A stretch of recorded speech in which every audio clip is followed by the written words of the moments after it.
Welcome to the Psychology Undergrad. Grab that chair right there. The one without the wobbly leg. We don't need any distractions tonight. Seriously, I'm so glad you made it. You are officially my favorite study buddy. Well, I brought snacks, so. Your timing is absolutely perfect because we are about to lock in for the ultimate cram session. It is officially crunch time. Big time. We are prepping for the final exam in Psychology of Families and Parenting. And let's be clear from the jump here. Yes. This isn't your standard, introductory memorize the textbook kind of exam. Not at all. This course is a totally in-depth study of the issues surrounding parenting and family relationships. Yeah. It incorporates some incredibly dense theories, a literal mountain of empirical research, and it demands critical analysis. Exactly. We have to really demonstrate our awareness of the complexities surrounding families. We can't just walk into that lecture hall tomorrow and regurgitate definitions like robots. No, the professor is going to throw essay questions at us that require us to know how these concepts actually interact in the real world. They want the why. Right. We need to understand why humans act the way they do in a family unit. So, here's the game plan for tonight. Hit me. We have this massive, slightly intimidating stack of computer-generated glossary flashcards that the TA handed out. It's quite the stack, but we aren't just going to flip them over, read the back, and move on. That'd be useless. Right. Rote memorization will fail us completely when we have to synthesize this material. We are going to internalize these definitions, debate them, and really build mental bridges so these concepts actually stick in our brains. Yeah, we're going to use common ways of thinking, mnemonics. And we're even going to tie these psychological concepts to bigger philosophical themes. Like morality and religion. Exactly, because if you can connect a dry vocabulary word to a deep existential question about human nature... You are never going to forget it on test day. Ooh. Okay, let's unpack this stack. Let's do it. We're starting at the very beginning. The biological level. Like, how do we become who we are before we even take our first breath? A foundation. Right. And the very first concept we need to tackle is the granddaddy of them all. Nature versus nurture. The classic debate. It's everywhere. It really is. At its core, nature versus nurture is the debate within psychology concerned with the extent to which particular aspects of behavior are a product of either inherited meaning genetic or acquired meaning learned characteristics. Inherited versus acquired. Are you born a certain way, or does your family and environment mold you into that way? Right. I feel like every psychology class touches on this, but in a parenting class, the stakes are just so much higher. They are. And if we connect this to the bigger picture, this isn't just a psychological debate.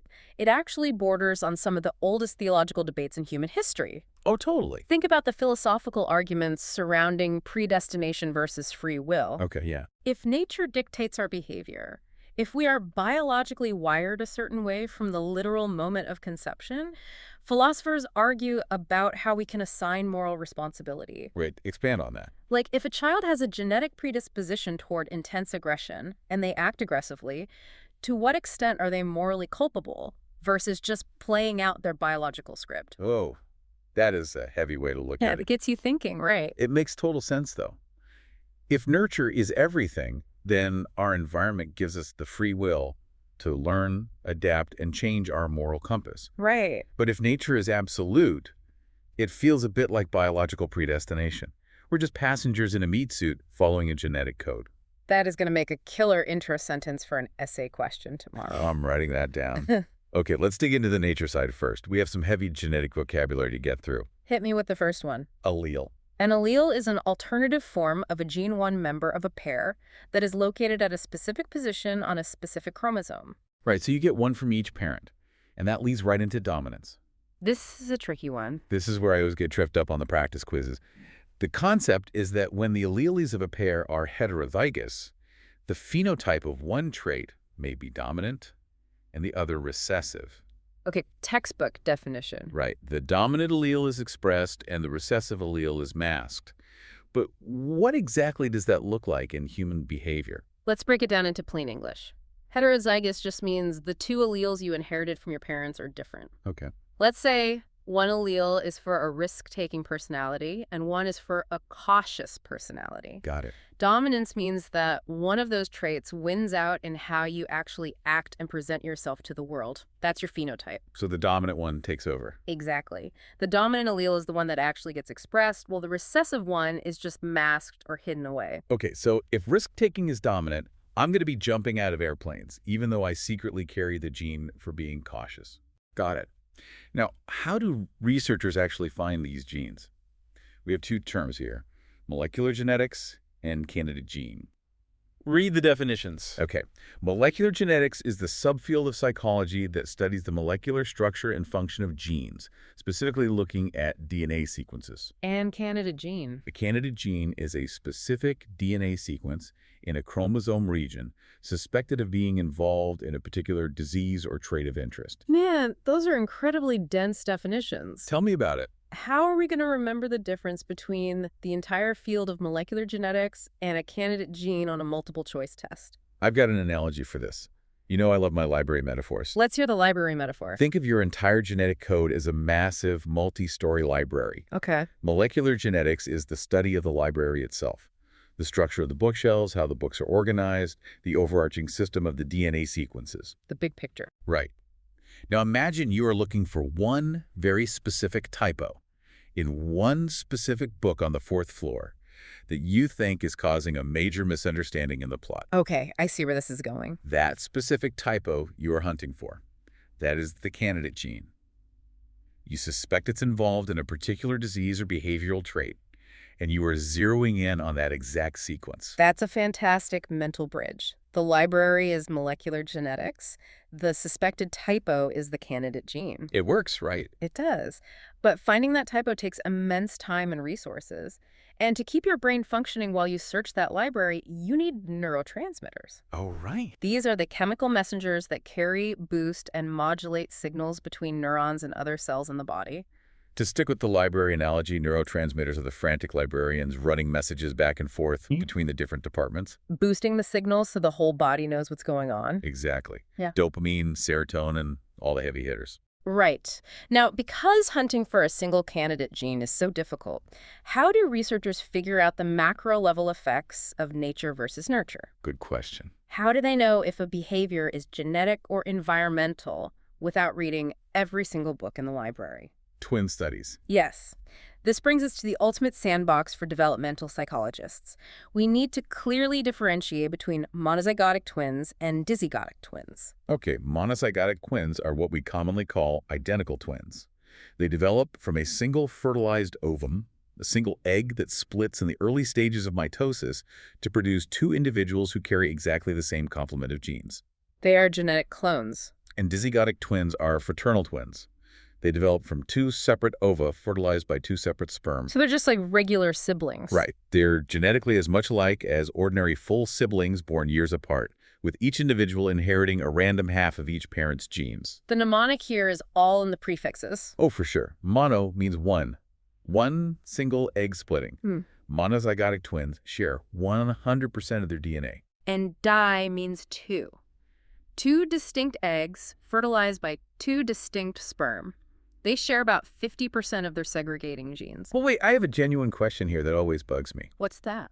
If dizygotic twins only share 50% of their DNA, they are literally just regular siblings. So why are they so crucial for twin studies? That's a great question. Like, why not just study a 10-year-old and their 12-year-old sibling? That is exactly the kind of critical thinking the professor wants to see. Am I missing something obvious? No, it's a specific control factor. The reason dizygotic twins are so valuable is that they control for the environment, specifically the prenatal environment, and the exact age cohort. Think about it. A 10-year-old and a 12-year-old experience the mother's womb at entirely different times, under different stress levels, different diets. Right. Furthermore, they are growing up in different cultural moments. The 12-year-old might have gone through middle school during a pandemic, while the 10-year-old didn't. Wow, okay, yeah. Dizygotic twins share the exact same womb at the exact same time, and they navigate the world at the exact same age. When you compare them to monozygotic twins who also share the same womb and age but have identical DNA, you can truly isolate the genetic variable. Oh, that makes so much sense. It controls for the timeline. Exactly. But even identical twins aren't exactly the same in their behavior, which brings us to shared environment and non-shared environment. Right. Shared environment refers to those aspects of an environment that individuals living together, like siblings in a family household, share, and that cause them to become more similar to each other. Give me an example. Think about parental child-rearing style, a divorce, or the overall family income. So shared environment is the stuff happening inside the house that hits both kids equally. Basically. The family goes bankrupt, both twins experience that stress. But non-shared environment is what makes them different. It's defined as those facets of a surrounding climate which people's living together don't share, causing them to become dissimilar. Let's really paint a picture of a non-shared environment, because it's more than just having different hobbies. Okay. Imagine two identical twins. They share identical DNA, they share the same house and the same parents. But one twin gets a severe case of pneumonia at age 4 and spends a month in the hospital. Yeah, man. Right, receiving intense, anxious attention from the parents.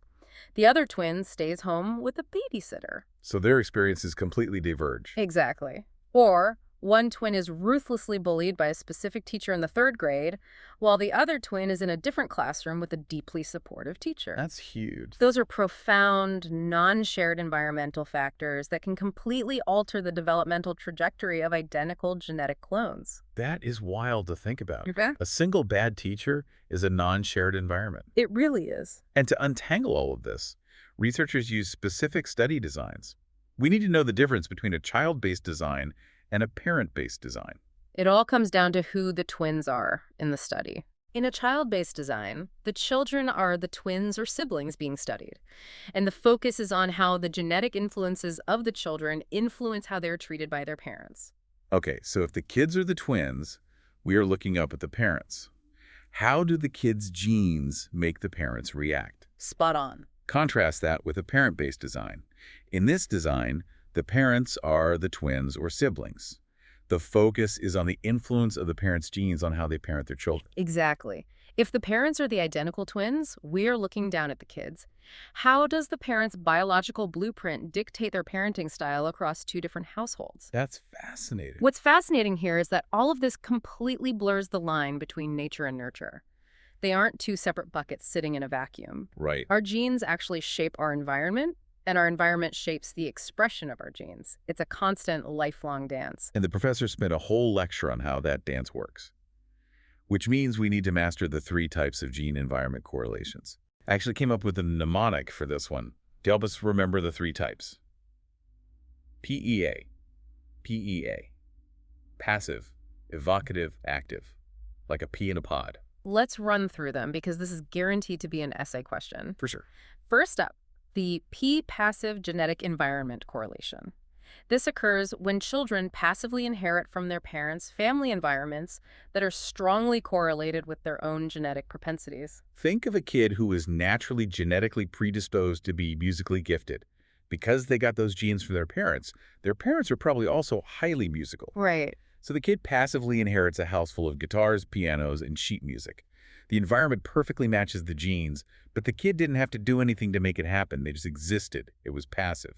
Excellent example. Next in the PEA mnemonic is the E-evocative gene-environment correlation. Sometimes you'll see it called reactive. Okay, evocative. This refers to the association between an individual's genetically influenced behavior and others' reactions to that behavior. So the kid's genetics evoke a specific environment. Exactly. Let's say a baby is born with a genetic temperament that makes them incredibly fussy, colicky, and hard to soothe. That baby's biological behavior evokes a very different, probably much more stressed and exhausted parenting style than a baby who is genetically predisposed to be calm, quiet, and sleepy. The genes cause a reaction from the outside world. Right. Which brings us to the A in PEA, active genetic environment correlation. This refers to the genetic effects on the child's behavior that serve to deliberately select or shape the environments they experience. This is when the kid takes the wheel. Yeah. Let's say a kid inherits genes that make them very tall, fast, and physically coordinated. Because of those genetic traits, They actively seek out the basketball team. They ask to go to sports camps. They hang out with other athletes. They're actively curating and selecting their own environment based on their biological makeup. Passive, evocative, active, PEA. We have to remember that nature and nurture are not at war. They are intricately correlated. The biological blueprint builds the foundation of the house, but the environment furnishes it. And sometimes the blueprint demands a certain type of furniture. Very true. So the biological blueprint demands a certain type of environment. What happens when the culture the child is born into completely clashes with those biological needs? Ooh, good transition. Because culture isn't just a backdrop, it's an active participant. That brings us right into the second major theme of the course. Let's look at how the environment shapes the child, moving from the biological level to the living room and out into society. The foundational concept here is the developmental niche. Coined by Super and Harkness, this is the framework used to describe the connection between a child and their specific cultural environment. And culture itself is the set of distinctive patterns of beliefs and behaviors that are shared by a group of people and that serve to regulate their daily living. Right. But the developmental niche is more specific than just culture, right? Precisely. The developmental niche is the highly localized pocket of culture that the child actually experiences every day. It's not just American culture broadly. It's the suburban Midwest, two-income household, highly scheduled extracurriculars niche. It includes the physical setting, the daily routines, and crucially, the psychology of the caretakers. Ah. And that psychology is driven by what Super and Harkness call ethnotheries. Oh, ethnotheries. The professor hammered this concept home.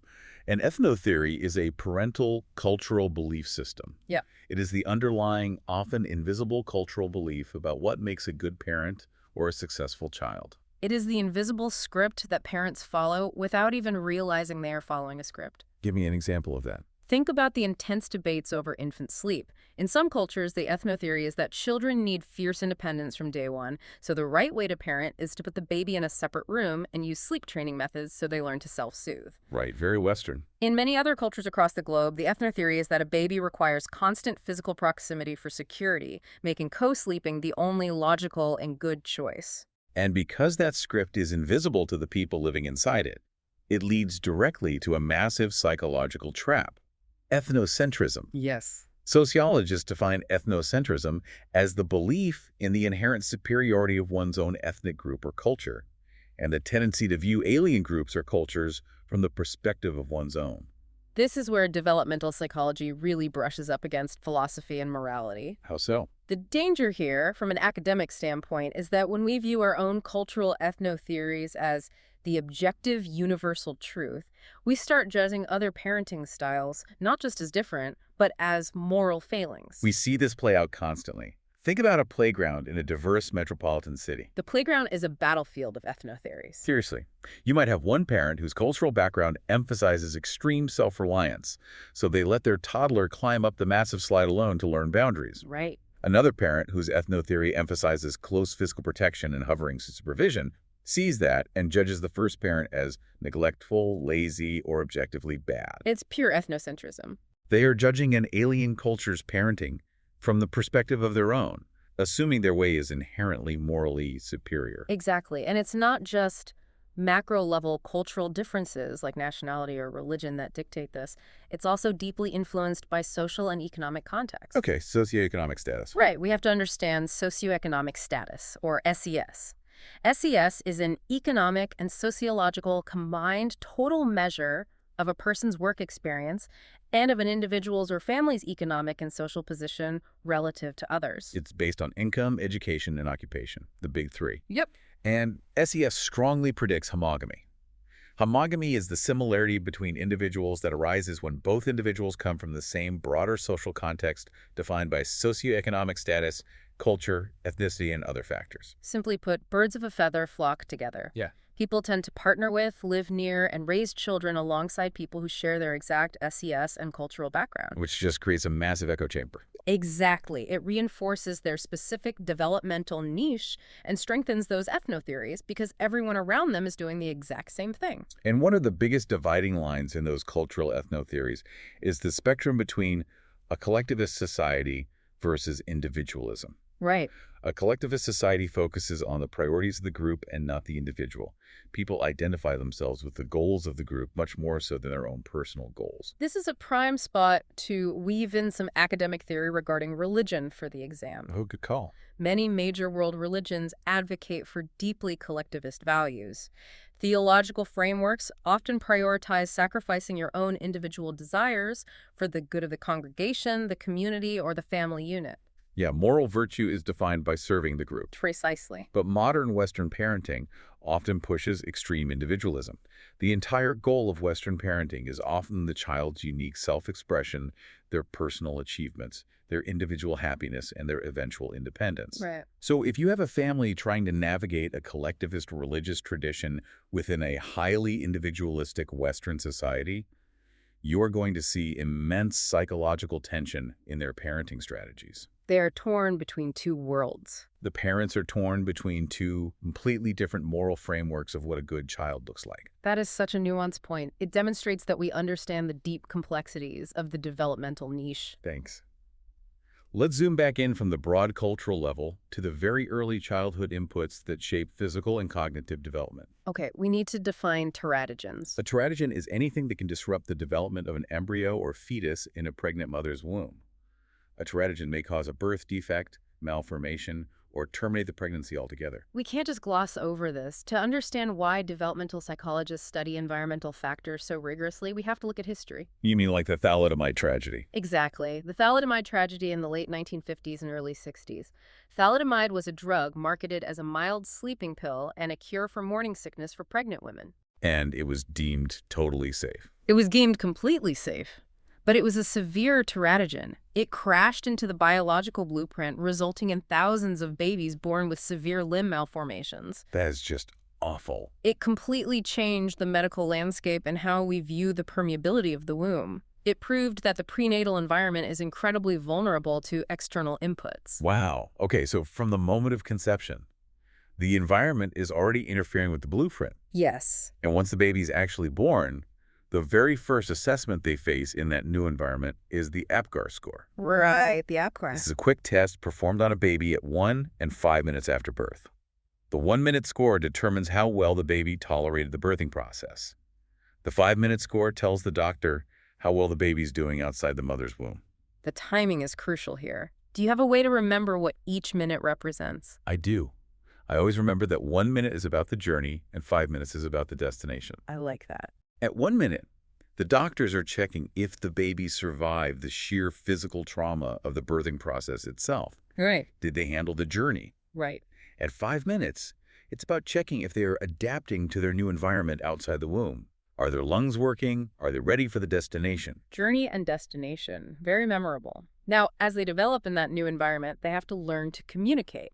We have two crucial intertwined terms here, LAD and CDS. LAD stands for Language Acquisition Device. This is a hypothetical faculty, famously proposed by Noam Chomsky, used to explain a child's ability to acquire language. What's your memory trick for this one? My memory trick is Little Automatic Dictionary. It's the idea that humans have built-in biological hardware in the brain that is pre-programmed to pick up grammar and vocabulary. It's the nature side of language. But that internal hardware needs external software to run properly. That's where CDS comes in, child-directed speech. What's the formal definition? This is a special form of speech with an exaggerated and high-pitched intonation that adults naturally use to speak to infants and young children. You mean baby talk? Who's a good whittle baby? Look at the big doggy. Exactly. But what's fascinating here is how these two concepts interact. Right. The LAD represents the biological potential for language, but it requires the nurture side, the CDS, from the caretakers to properly activate. So you have to do the baby talk. Yes. That exaggerated, slow, high-pitched speech actually helps the infant's developing brain parse the boundaries between words and learn the syntax. Without the external cultural input of child-directed speech, the internal biological device can't function optimally. Nature needs nurture to activate. It all loops back together. It does. Okay, we've talked about genetics, we've talked about early childhood and cultural environments. Now it's time to zoom out and look at the adults running the show. The parents. How do we form these family units in the first place? Yeah. Let's dive into mating strategies, relationship dynamics, and what actually constitutes a family. Let's start by defining family itself. The first term is family of origin. This simply refers to the family, or parents, an individual was either raised or born into. That's straightforward. It's your starting point. But the next concept is much more interesting. Fictive kin. Let me guess, the found family. Exactly. These are people who are regarded as being part of a family, even though they are not related by either blood or marriage bonds. Fictive kinship may bind people together in ties of affection, concern, obligation, and responsibility. Think about your best friend's parents growing up. You probably called them aunt and uncle, right? Totally. Even though there's no biological link, they functionally act as your family. Right. And this raises an incredible point about the limits of biology. Fictive kin are the found family. Yeah. Think about how a tightly knit church congregation refers to each other as brother and sister and genuinely treats each other as such. The morality link. Yes, morally and functionally, fictive kin often step in to fulfill the profound obligations of care that biological families sometimes fail to meet. That's a great point. If a family of origin is abusive, neglectful, or simply absent, the fictive kin network becomes the critical safety net. It proves that family is as much a social and moral construct built on mutual responsibility as it is a biological reality based on alleles. Which leads us to how these adult relationships are formed. We have love-based marriage, also known as free choice marriage. The definition is simply that individuals select their own partners. As opposed to arranged marriages, which ties perfectly back into our earlier discussion on collectivist versus individualistic societies. Right. In an individualistic society, of course, you choose your own partner based on personal love. But what kind of love? We need to know Robert Sternberg's definitions of passionate love versus companionate love. Let's look at passionate love first. This is a form of love wherein carnal passion and a high level of emotional arousal are major factors. Passionate lovers commonly are very preoccupied with the loved individual, desire that their feelings be returned, and are generally very upset whenever the union seems awry. That's the honeymoon phase, the fireworks, the intense butterflies in the stomach obsession where you text them 50 times a day. Exactly. But what about companionate love? Companionate love derives from a combination of the intimacy and decision or commitment components of love. Notice the stark shift in terminology. Yeah. Passionate love uses words like carnal, arousal, and preoccupied. Companionate love uses words like intimacy, decision, and commitment. I feel like there is a massive essay question hiding right here about marital satisfaction after having kids. Yeah. How do these two types of love relate to parenting? They are critical to understanding family longevity. Think about the immense stress of bringing a newborn into a home. Sleep deprivation. Severe sleep deprivation, the sudden financial strain, the complete loss of personal autonomy and free time. If a relationship relies solely on passionate love, the emotional arousal, and carnal passion, it will likely fracture under the intense grinding pressure of child rearing. That makes sense. A successful parenting partnership must transition from primarily passionate love to a bedrock of companionate love. It has to become a deliberate daily decision and a deep, resilient intimacy to survive the trenches of parenthood. That ties right into the next two terms, commitment and satisfaction. Commitment is the tendency to maintain a relationship and to feel psychologically attached to it. And satisfaction. Satisfaction is the positivity of affect or attraction to one's relationship. You can be highly committed to a relationship for the sake of the children, or due to religious or moral beliefs. Even if your daily satisfaction, your positive effect, temporarily dips to near zero due to the stress of parenting. Wow, yeah. Companionate love provides the robust framework of commitment that carries a couple through prolonged periods of low satisfaction. Okay, let's look at mating and family formation from a totally different, much more primal angle. Let's talk about evolutionary and cross-cultural mating. Okay, getting biological again. I've got the term reproductive success. In the 1970s, renowned behavioral biologist Robert Trivers developed the term reproductive success to capture the importance of this concept in the landscape of evolution. It is exactly what it sounds like, the ability of an organism to successfully reproduce. Right. Focusing on reproductive success makes it clear that evolutionary forces are not ultimately about survival. Survival is only adaptive insofar as it ultimately increases reproductive success. It is evolution's bottom line. This is a somewhat brutal but absolutely necessary lens for developmental psychology. It's cold logic. From a pure evolutionary psychology standpoint, living to be 100 years old is entirely irrelevant if you don't pass on your genes. Evolutionary psychology argues that many of our deeply ingrained mating behaviors, jealousy traits, and family structures are ultimately driven by the subconscious biological imperative to maximize reproductive success. And sometimes that biological drive is explicitly reinforced by cultural or religious rules. That's what pronatal or pronatalist means. It means advocating or supporting a high birth rate. We see pro-natalist policies in modern countries facing severe population decline, offering massive tax incentives or subsidized housing for having multiple children. Yeah. But we also see it heavily in religious contexts, where the theological mandate to be fruitful and multiply elevates having large families to a moral imperative. Now, how do different cultures structure their attempts at reproductive success? We have to know the difference between polygamy, polygyny, and polyandry. These are incredibly easy to mix up on a fast-paced exam. Let's define them carefully to avoid that. Polygamy is the broad, overarching umbrella term. Marriage in which a spouse of either sex may have more than one mate at the same time. Okay, polygamy is the umbrella. Now for the specific types. Yeah. Polygyny, when a man is concurrently married to 2 or more women. And polyandry, when a woman is concurrently married to 2 or more men. I came up with mnemonics for these so we don't flip them. Let's hear them. Polygyny. Think of a gynecologist, which is a doctor specializing in women's health. So polygyny involves multiple women married to one man. Polyandry. Think of the name Andrew, which is a male name. So polyandry involves multiple Andrews, multiple men married to one woman. That is going to save us some points tomorrow. Now, here's where cross-cultural psychology really shatters our Western assumptions about family building. Do you remember the lecture on partible paternity? Oh man, this one completely blew my mind in class. Partible paternity, also known as extra-pair paternity, it is the belief that a child can have more than one father because the formation of the fetus is a culmination of multiple acts of sperm deposition. If we connect this back to our earlier discussion on ethnocentrism, ethnotheories, and morality, this is the ultimate test case. How so? Well, in Western culture, the biological reality of one sperm and one egg forms the absolute foundation of our entire moral, legal, and theological framework regarding monogamy, inheritance, and fatherhood. Right, it's unquestionable to us. But in certain Amazonian cultures, their ethnotheory, their cultural belief system, is that a fetus is built up gradually over time by multiple acts of intercourse. Therefore, a child can literally, biologically, have multiple recognized fathers. And what's wild is how functional it is. Yeah.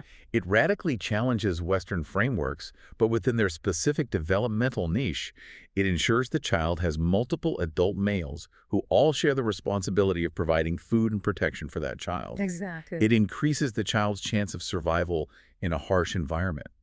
It is an evolutionary mating strategy wrapped in a cultural ethnotheory.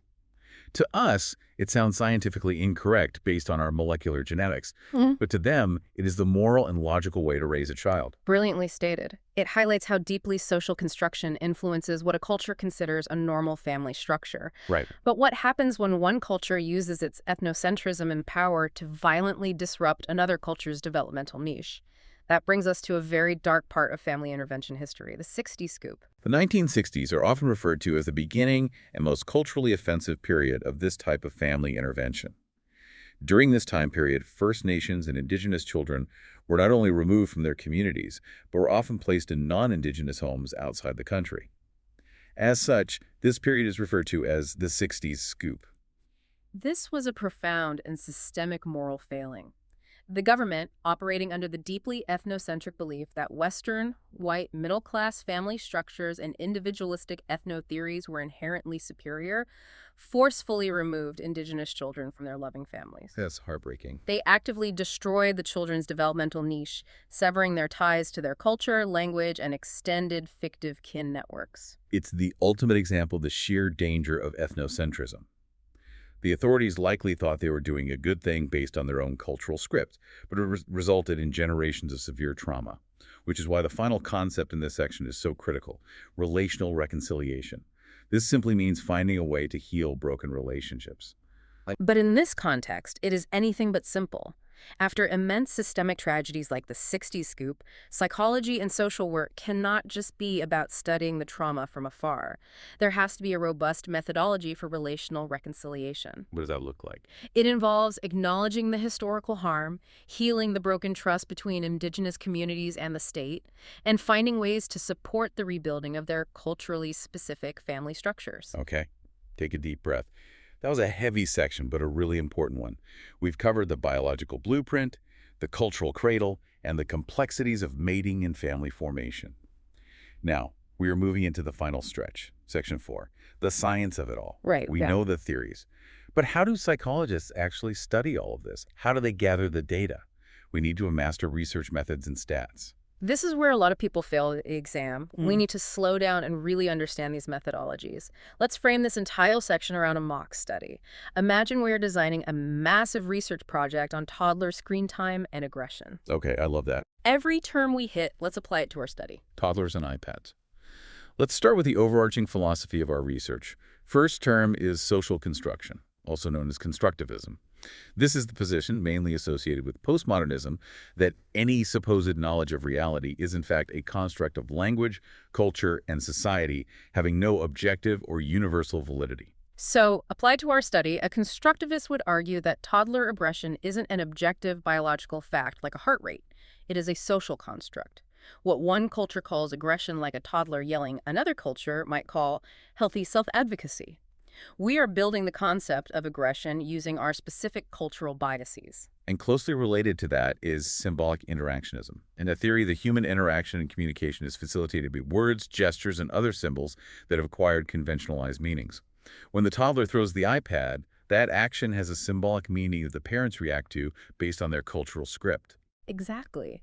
And as we study these toddlers, we must maintain a life course perspective, also known as a lifespan perspective. This is an approach that characterizes individual development as occurring across a lifetime through the combination of internal and external influences. Right, so we can't just look at the toddler at age 3 and say screen time ruined them forever. Yeah. Development doesn't stop. The external influences of school, peers, and interventions later in life will continue to shape them. Okay, philosophy established. How do we actually gather the data for our screen time study? We have several qualitative and quantitative study designs to choose from. Let's hit naturalistic observation first. Naturalistic observation is a research method where the subjects are observed without interruption under normal or natural circumstances. That's the fly-on-the-wall approach. We sit on a bench at the local playground with a clipboard and just watch how toddlers interact with screens and each other without ever interfering or speaking to them. But if we want to get much more involved, we might use ethnography. Ethnographic research is the descriptive study of cultures or societies based on direct observation and ideally some degree of participation. For our study, ethnography would mean we actually embed ourselves. Maybe we move into a highly tech-focused Silicon Valley community for 6 months, living alongside the families, participating in their daily routines, to deeply understand their specific developmental niche regarding technology. And if we want to understand the deep emotional history of the parents' choices, we would use narrative inquiry.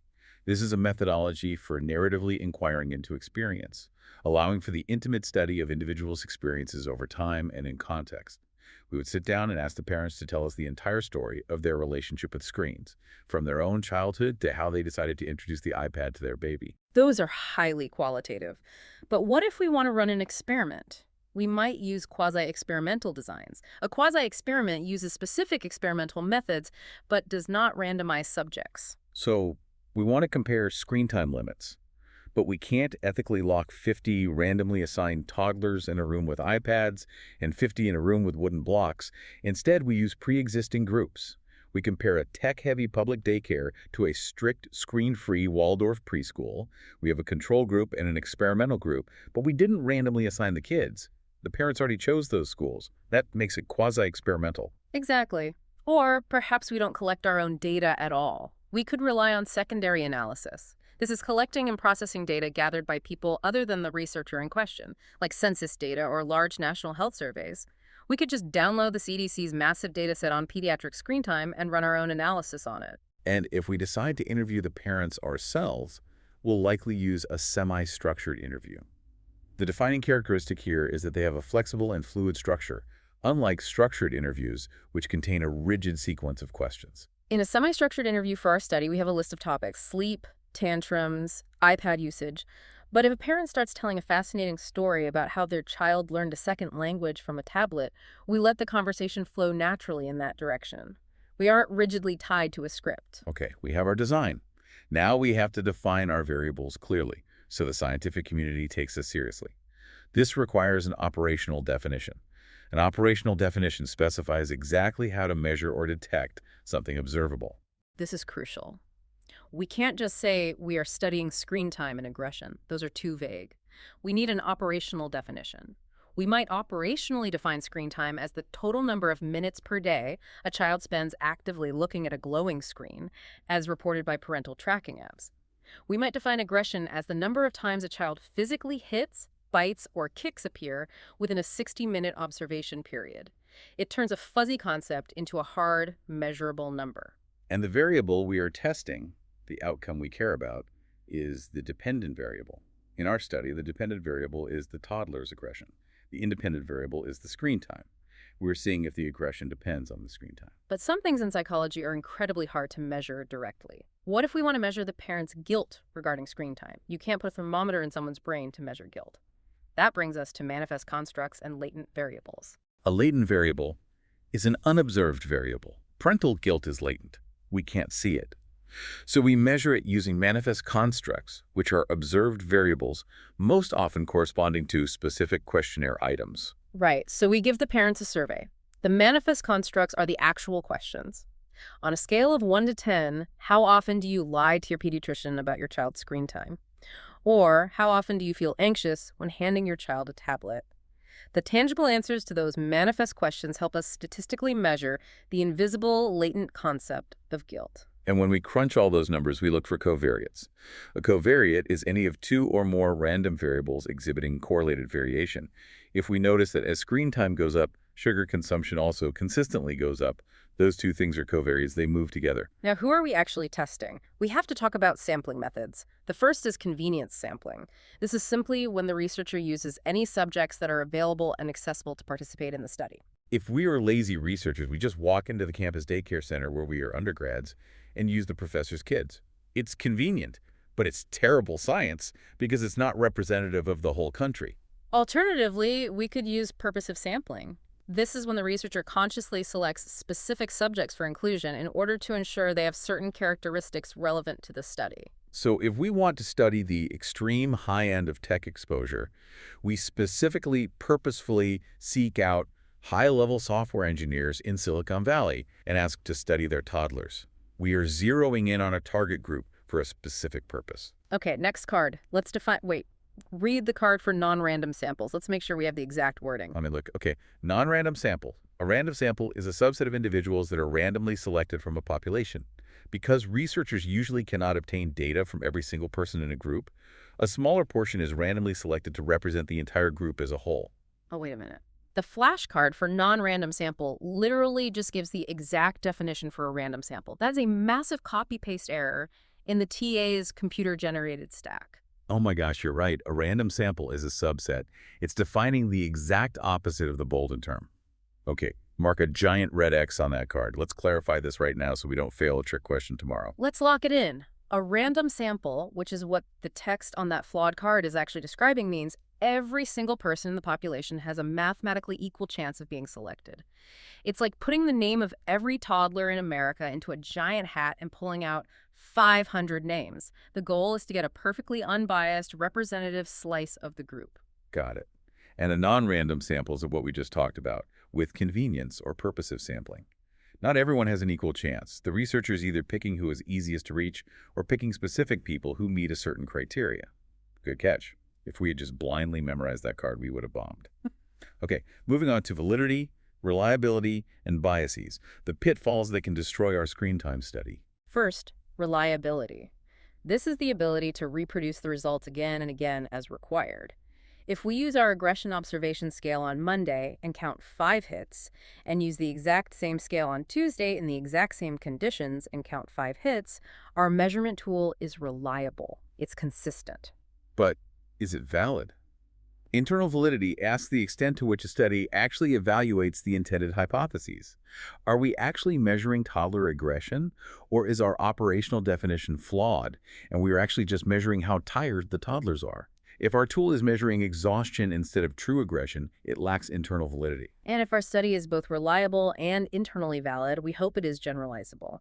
Generalizability is the term that applies to the accuracy with which results or findings can be transferred to situations or people other than those originally studied. If our intervention to reduce screen time works for 50 upper-middle-class families in our lab, is it generalizable to 1 million diverse families in the real world across different SES levels?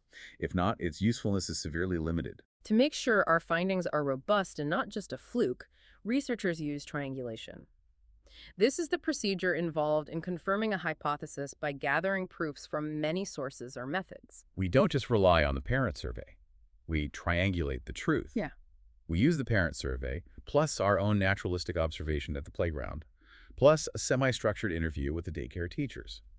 If all three different methods point to the same conclusion that heavy screen time increases aggression, our hypothesis is massively reinforced. And throughout this entire qualitative research process, we use progressive questioning. This represents the process of inquiry as involving a gradual clarification and sometimes transformation of the research problem. You don't start with all the answers. Your initial research questions gradually evolve into refined hypotheses as you interact with the data in the field. Maybe we started out researching screen time, but through progressive questioning, we realized the real issue is the type of content on the screen, so we pivot our focus.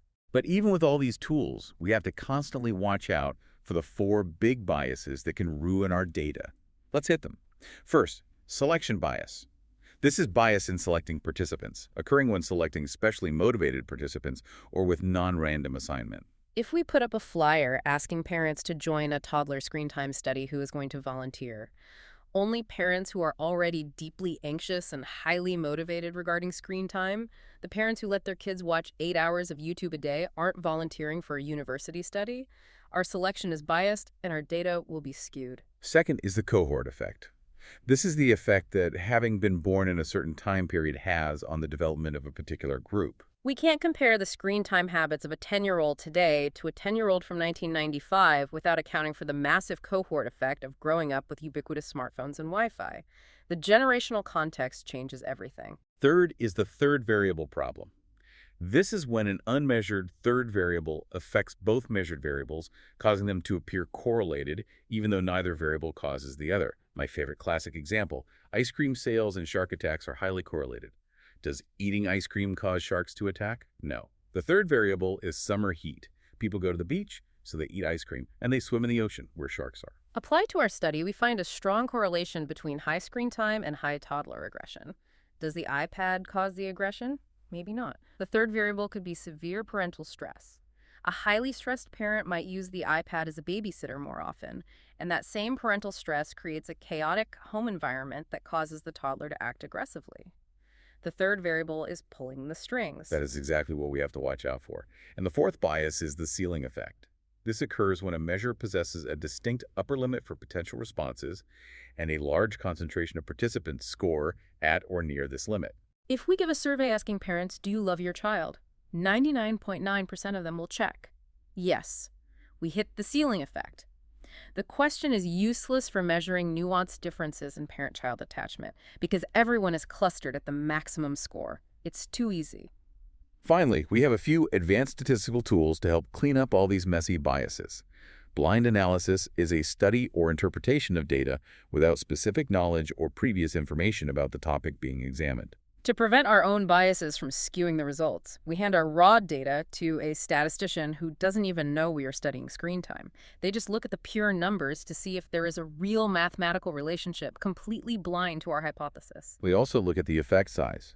This is an indication of the strength of a relationship. It's not enough to just say, yes, screen time is correlated with aggression. We need to know the effect size. Is it a massive life-altering effect or a tiny, barely noticeable blip in behavior? And to isolate that effect, we use statistical control. This is the use of complex mathematical methods to mathematically reduce or eliminate the effect of confounding factors, like SES or parent age, that we couldn't physically control during the experiment. It helps us isolate the true relationship between the variables we actually care about. And that brings us to the very last flashcard in the stack. We did it. We made it through the entire syllabus. Phew. Let's synthesize this before our brains melt out of our ears. We've covered a massive amount of ground tonight. We've learned that parenting and family dynamics aren't just based on common sense or simple intuition. It is a wildly complex interacting web. It starts with the biological blueprint, the molecular genetics, the alleles, and the intricate dance of nature and nurture through gene-environment correlations. Then moves into the cultural cradle, our highly specific developmental niches, the invisible scripts of our ethnotheories, and the intense danger of ethnocentrism. We expanded that to look at the ties that bind adults together, evolutionary mating strategies driving reproductive success, the vital, stabilizing transition from passionate to companionate love, and the sobering historical reality of what happens when cultural interventions violently disrupt family structures, requiring deep, difficult relational reconciliation. And finally, we grounded it all in the rigorous, though sometimes statistically flawed, scientific methods and qualitative designs we use to actually discover the truth about human development. And to you, our favorite study buddies sitting across the table, remember this. Memorizing these dense vocabulary terms isn't just about passing the exam tomorrow morning. Understanding this stuff gives you a superpower. It helps you look at your own family of origin with significantly more empathy. It helps you recognize your own deeply ingrained societal biases when you look at other parents. It allows you to approach your relationships, your culture, and the world with a much more critical, academic, and compassionate awareness. I want to leave you with a final thought to mull over as you try to get some sleep before the exam. We talked a lot tonight about social constructivism and how our specific developmental niche fundamentally shapes our view of what a family should be. Look at how rapidly our world is changing right now. If our understanding of family is so deeply influenced by our environments, how will the definition of good parenting evolve in the next 100 years as artificial intelligence, ubiquitous virtual reality, and advanced biotechnology completely alter our shared environments? Will our current deeply held ethnotheories look as outdated and perhaps as misguided to our great-grandchildren as the interventions of the past look to us today? Oh man, that is a wild existential thought to fall asleep to. But that is exactly the kind of high-level critical thinking the professor wants to see on those essay questions tomorrow. We are ready for this. Get some rest, study buddy. Good luck on the test tomorrow. You are going to absolutely crush it. See you in the lecture hall.